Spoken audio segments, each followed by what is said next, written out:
Or did you just go? No. It was all daylight. So one of the things I wanted to shoot, we have a small creek outside our, like you, we live, outside of Asheville in the mountains here, and so there's a small creek near my house, and so I put this one shot. So I know this is terribly trite, and forgive me for even mentioning this name, because if anybody listens to this or watches this and sees this, they're just going to think I'm such a poser by saying this. They might see it. So, Andrei Tarkovsky, very famous Russian filmmaker. Whatever. Right. So there are certain kind of things he loved to shoot. He loved to shoot in the frame fire and water.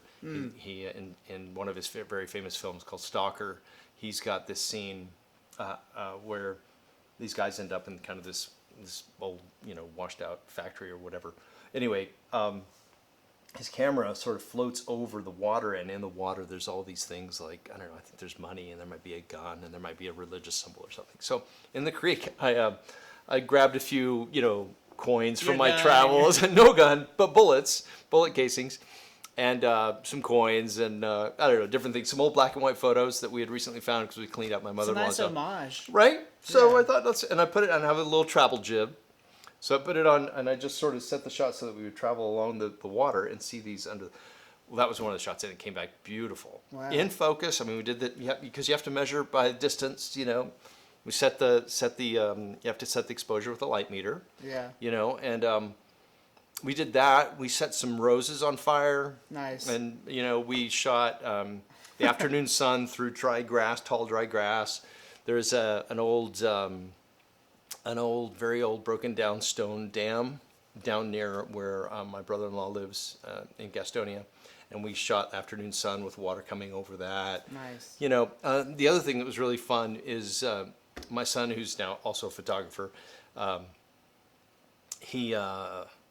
went into this shed, and there were these old wrought iron fence things, and they have these really classic wrought iron designs, the fleur de lis, if you know what that is, which is the old French symbol, and it's in these, you see it a lot on old iron grates and stuff like that. So way back in the back of the shed, and it was very afternoon, late in the afternoon, but the sun was just coming in the doorway of the shed. I went way back in there, and I decided I was going to try to shoot these iron grates and then pan up toward the sun. I tried to shoot a lot into the sun. Kind of like a strafe, but then into... Yeah, get it to flare as much as possible. Yeah. And so my son thought that it was going to turn out black because there was so little light back there. But having shot film before, I said, if this camera's working, and if this negative is what I believe capable of, you will be amazed at the dynamic range. Sure enough, we got it back. By the way, I should say that we got it scanned, we got it developed, and the lab scanned it for us in log at 2K resolution. I will follow up and send you some scenes because you will not believe how clean and beautiful this 2K scan of this footage is. It's unbelievable. Well, let's check it out.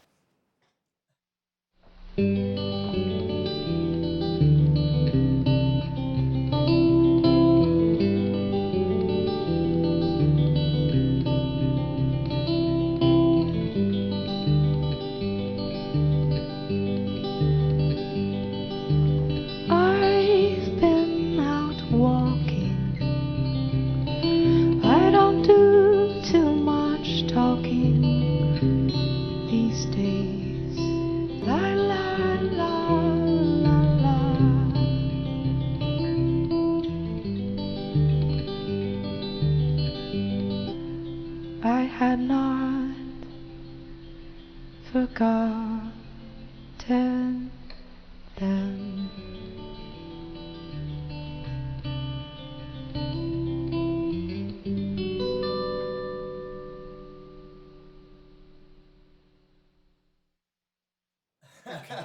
There we go. So next, when we cut. Yeah. So a bunch of fun scenes. I tried to shoot into the sun, water, fire. Stuff that would be interesting. I shot downtown Asheville driving through a rainstorm because I love the look of traffic lights and stoplights through water drops on a windshield. Are you aware of the rainbow that pops up directly over 240 as you go into downtown? Yeah. It's religiously always there during the rain. Yeah. Yeah. You should consider I'll try to get it. catching that one day. We didn't have any sun that day. It was all kind of gray. On the right day, you'll drive right through the rainbow. Yeah. I've done it 3 times. Wow. I know. I've seen it. I've never driven through it, but seen it a number. Yeah, it'll show up. So yeah. So anyway, I'm sorry. I got off on several tangents. That's but I was- good. That's so I was what we telling you want. about. I got into Spanish, so I learned my Spanish in Spain, but all that to say, I got a chance to produce a series of online programs for people in Latin America who were really, really struggling during the pandemic, and so that's what I've been doing through the last year. Well, let's go back to your childhood. I mean, you were in Mexico for till you were 13. Did you have any influence in film up until 13, 14? Well, I mean, I would say the biggest influence I had was when I was 7, and it happened in Mexico City. What? Tell me. So a funny story, but I won't. Please embellish. Tell us a few No, fibs. It's cool. no. I'm going to cut to the chase. I ended up. By the way, I wear glasses. Always have my whole life. It's not that bad. I have Same.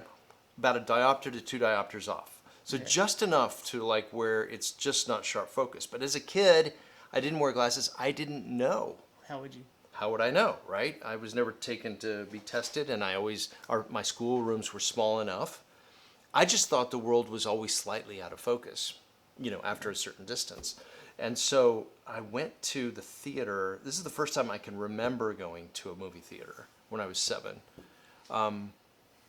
And I went, my sisters took me along. I have 3 older sisters, and they were on this date with their boyfriends in Mexico City. And they let you go too. Well, see, they weren't supposed to go on this date. So, Oh. and my parents were out of town, and so, what were they going to do with me? They couldn't Yeah. leave me behind. They were supposed to be taking care of But me, you're so gonna they tell swore me them. to secrecy Yeah.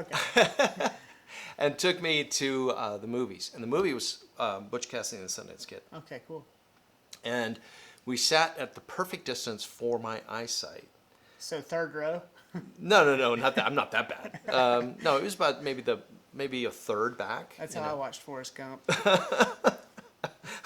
I recently watched Yeah. what was the one that was done to be like in one take? Oh 1918? Yeah, 1917. 1917. Love that movie. Wow. So the first film I ever saw in the theater that I can remember seeing, and it made such an impact on me, Butch Cassidy and the Sundance Kid in Mexico City, and it absolutely riveted me. Like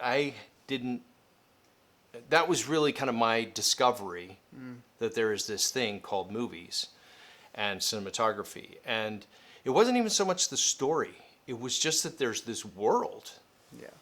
that is so beautiful and immersive, and so, I don't know, everything about it was just, it was a massive discovery for me. And at that moment, I decided whatever that is, that's what I want to do.